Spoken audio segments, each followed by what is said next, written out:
Hello everyone, welcome back to the Union Pacific Railroad Geneva Subdivision in N-Scale. My name is Daryl Cruz, owner and builder of the layout and your host for episode 21 of season 2020.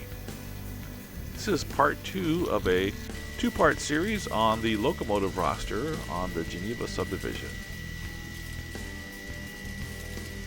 In part 1, we took a look at 3 of the locomotives that run on the Union Pacific Railroad. We looked at the SD70M, the SD70 ACE, and the AC 4400.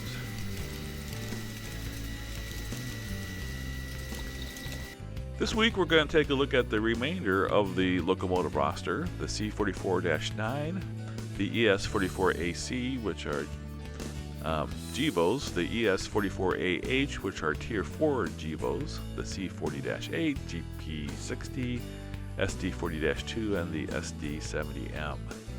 As you can see from the chart here, we do try to keep the locomotive roster ratio of units consistent with the ratio that appear on the prototype. So that's one thing we try to do, and as I go through purchasing new locomotives and selling locomotives, I always kind of check and see where my percentages are compared to the prototype. Let's get right into it. First of all, with the C44-9s. I have 9 of these. 3 of them are from scale trains, and then the other 6 are from Kato. And the first thing we'll do is take a look at the Kato units. Here's a couple of C44-9s in CNW paint that were repatched for the Union Pacific. And to repatch them, I basically took some microscale decals that come with the yellow patch to put on, and then the unit numbers that you can also put on. So there's a patch for the numbers are, and then also a patch for the body. Here we have a couple that came in the original Union Pacific colors. These units I've had for a long time. I purchased these around 1998. So they're 22 years old. But they're fine units. They run extremely well. Kato's design on their mechanism really hasn't changed a whole lot since these units were first put out in 1997, I think is when they came out. And they just do a really good job on the layout. And they're consistent runners. Even after 22 years, they still run extremely smooth. The detail is very good. We'll take a look at how they compare to scale trains. But for being 22 years old, they are very nicely detailed, run extremely well. Yeah, I've been very happy to have them. Now, as you know, I have 9 of C44-9s overall, 6 of them in Kato, which is 15% of my roster, but only 4% of the prototype are C44-9s. So I'm thinking I may be looking at selling some, if not all, of these Kato units and getting the ratio more in line with the prototype. It'll be kind of hard to see them go. I'm kind of holding on to them for nostalgia reasons, but I have to make progress. So I'll be looking to sell some of these here in the near future.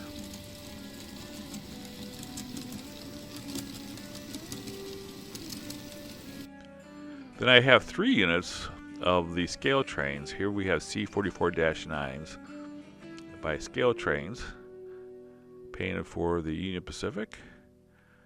And these are state-of-the-art models, I guess you could say. The detail is very, very nice, even finer than the Katos. The handrails are thinner than what you have on the Katos. In fact, they're thinner than the present-day Katos. The Kato hasn't really changed the the thickness of their handrail. So you can see the difference here in these photographs between the Cottle on the right and the scale trains on the left.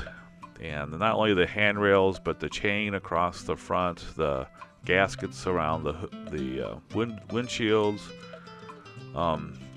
just the overall level of detail is just much higher on the scale trains. Here's a good example. The Cottle's on top, the scale trains on bottom. You can see the difference in the detail.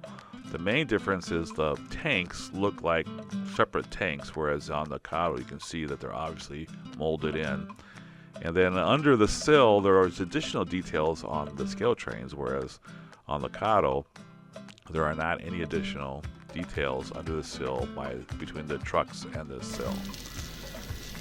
Running wise, the scale trains are extremely smooth. They're as smooth as the Cottles. As far as smoothness goes, I think they're pretty equal.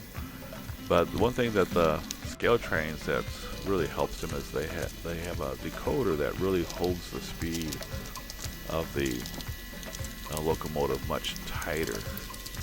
So here we have a scale trains on the lead unit. The trailing unit is actually an AC 4400. But the decoder is by ESU. It's a lock sound, lock pilot, I guess. I don't have sound on mine, but very nice units. All right, the next ones we're going to be looking at are GEVOs, ES44ACs. For these, I have quite a few Fox Valley units. I have 7 Fox Valley and 4 Cottle. So we'll take a first look at the Fox Valley units. And again, you have the handrails painted and the stair safety stripes are painted. Detail is very good. You can see the tanks look like separate tanks, not molded in. And they just have a high level of detail throughout. The roof has some additional decals on the top, which are nice.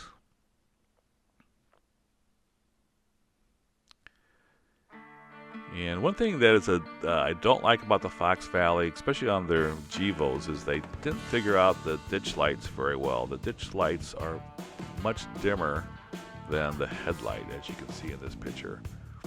Also, you may notice that there are some handrails that are missing. The handrails are in the box. I haven't actually gotten around to putting them on the unit. So there aren't any molded handrails on the locomotives, but they do come with handrails that you can drill the holes and install them yourself.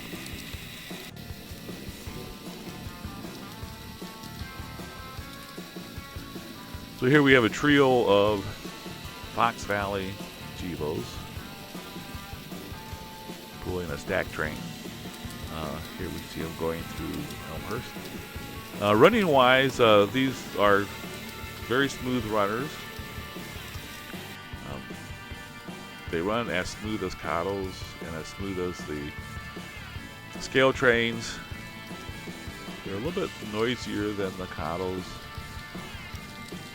And they don't, these first GEVOs, these were the first ones I think Fox Valley came out with. I think this was their first locomotives. So the first batch I got from them was, they were a little inconsistent on the speed of each unit.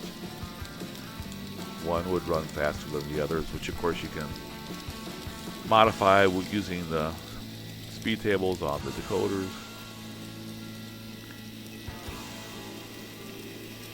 Did take a little bit more fine tuning with the decoder to get them to run consistently.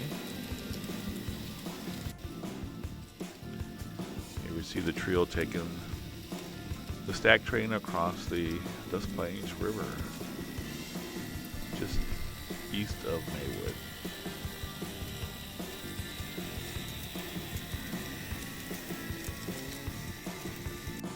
Here are 3 of the Cottle units. And they come without the handrails or the stair safety stripes painted. I do, of course, Paint the handrails. Once I get the units, I always, paint the handrails. I don't bother to do the stairs. I haven't really been very good at doing that effectively, so that's definitely a detraction for the coddles that they don't have the safety stripes on the stairs.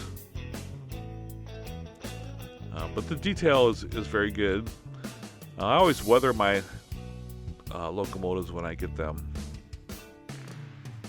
But the detail is pretty good on these, and running characteristics are very, very nice.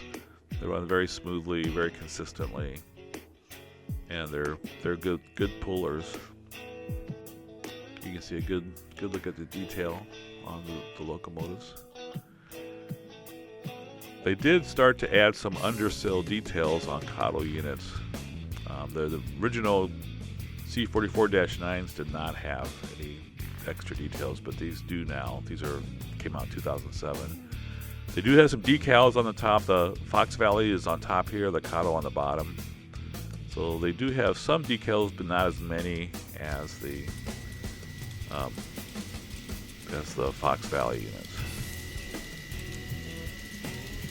So overall, I think the Fox Valleys look better,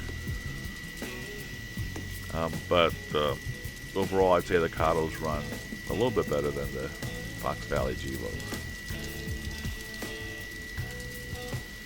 As far as running characteristics, also, by the way, I have 7 of these units, and the first 3 do not run as well as the last 4. So when I bought from the second batch that they did, the second run of the Fox Valley run much better than the first run did. But here we have the couple of coddles pulling a manifest train around the layout.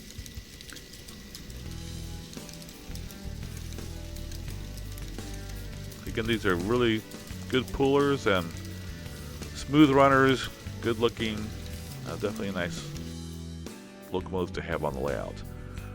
Next, we're going to look at the Tier 4 Gevos from Scale Trains. I have 2 of these, which pretty much matches the prototype. I kind of have my layout dated as 2015, which at that point, Union Pacific just acquired their very first Scale Trains. Acquired their very first Tier 4 Gevos. So here you see the 2 Tier 4 Gevos I have from Scale Trains. These are the rivet counter. These are very nice locomotives. These are probably the nicest locomotives on the layout. I haven't weathered them yet, but as you can see, they come with the grills already weathered, which is a nice touch. And they just are highly detailed. You can see the trucks, the undersill detail, the air tanks, just everything. The handrails are very thin, thinner than what you have on the coddles or Fox Valleys. You have the separate handrails, which I'm not a real big fan of. I think they kind of look a little bulky compared to the real. If you look at these 2 pictures, you have the rivet counter on the right and the operator on the left. The rivet counters are nice that they have the windshield wipers, and you have a little bit more added detail. But to be honest with you, I think the handrails look better on the operator than they do on the rivet counter. You have the sunshades on the rivet counter, not on the operator. And you have the brake hose on the rivet counter also. And so here you have a Tier 4 locomotive leading a trio of locomotives pulling a manifest train. Running characteristics are very, very nice. Again, they run smoothly, and then the decoder, the ESU lock pilot decoder, just does a really good job of holding the speed of the locomotive. So when you have the throttle set at 1, it just creeps, and then when you've had it set at 2, it creeps a little faster, 3 a little faster, 10 it creeps at what you would expect for 10, At 40, it creeps at about 40 scale miles per hour. I shouldn't say creeps, it runs at about 40 scale miles per hour. And so just wherever you set the throttle, it just responds just very nicely. So that's one of the nice things. When I do speed matching, I try to match my locomotives to the scale trains.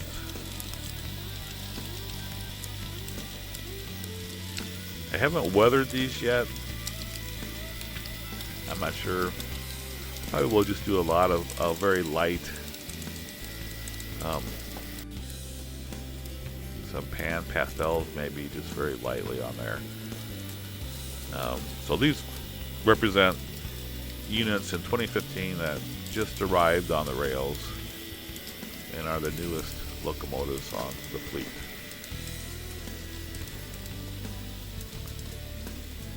Here they're pulling through Elmhurst. All right, next we're going to be looking at a couple of Atlas. I just have very few of these, C40-8s and the SD70Ms. A lot of people think Atlas is the best manufacturer of N-scale locomotives. I have not had the same experience. Look-wise, appearance, they're very nicely detailed and look good. They do have the handrail. They do come with the handrails painted and the safety stripes on the stairs. But I haven't had that much luck with the running characteristics. Here you have the C40-8 on the right and the Jeep 60 on the left. In fact, I had so much trouble with the Jeep 60, I finally gave up and took the motor out and the gears out, and I used that with one of the excursion trains. I do have the two C40-9s do operate on the layout, and they run nice.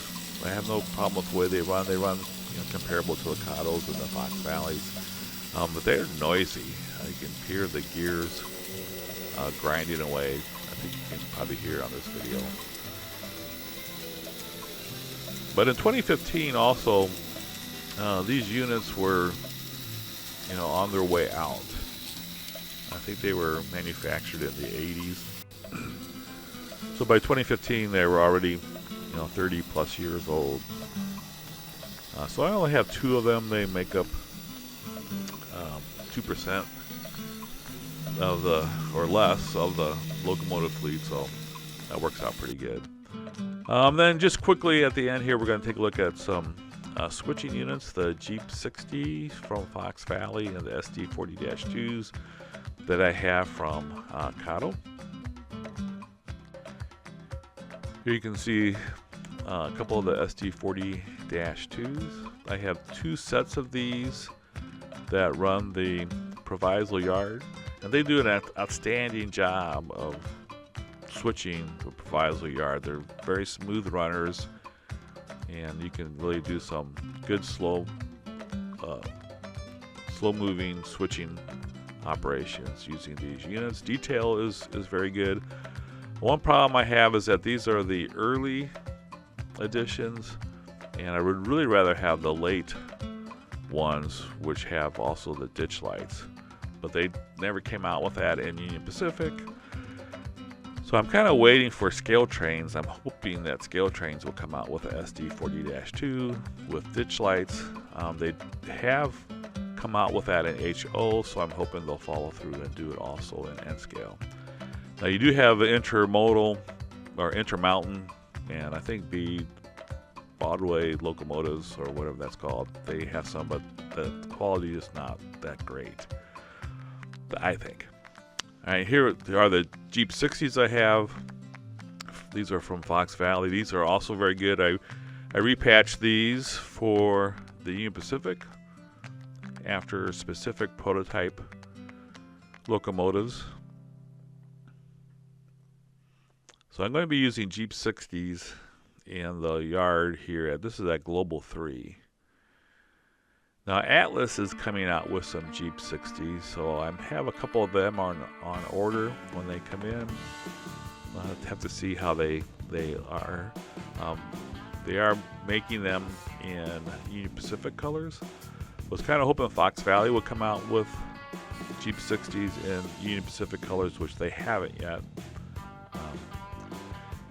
These are a couple locomotives that I'm using right now, but they're going to be replaced by the Atlas Jeep 60s. The one on the right is a Jeep 40-2, and the one on the left is a B23-7, I think.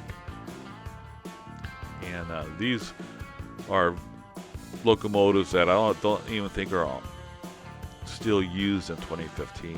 I looked and did some research, and the only pictures I could find of Unit 121 on the prototype was in junkyards in 2015. And so I don't think by 2015, I don't think either of these were used.